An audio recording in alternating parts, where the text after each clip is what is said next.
chers amis, disons aussi chers camarades. C'est un joli mot ça, camarade. Merci d'être venus nombreux malgré les conditions météo un peu mitigées. Depuis 13 ans, nous nous retrouvons en ce lieu symbolique.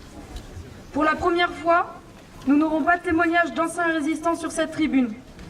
La réalité de la biologie en a décidé ainsi. Pourtant, il n'est pas question de renoncer à ce rendez-vous.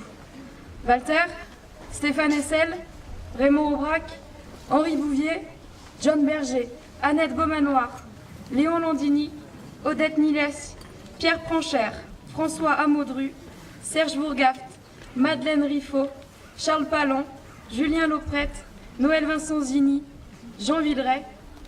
Tous ces résistants ayant pris la parole ici ne nous l'auraient pas pardonné. En cette période de tension sociale, notre rassemblement prend tout son sens.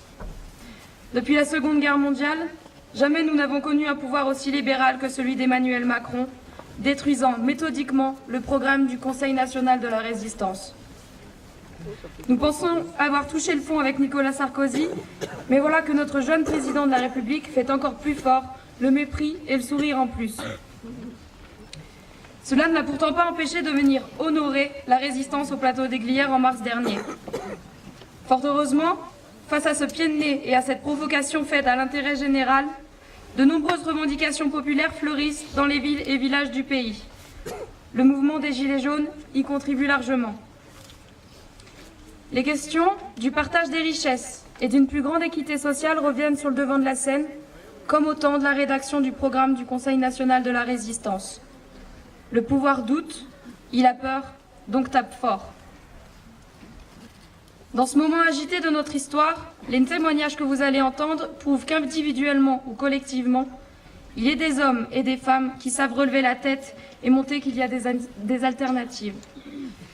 Des paroles de résistance dans la noirceur du temps, à la résonance universelle, qui prouvent qu'il est plus que jamais temps et plus que jamais possible d'aller dans le sens des jours heureux, du beau titre du programme du CNR. Aujourd'hui, les survivants sont très âgés, fatigués et aucun d'entre eux ne peuvent être présents avec nous. Nous avons donc pris le parti de vous transmettre cette année un témoignage à travers des écrits de Charlotte Delbo.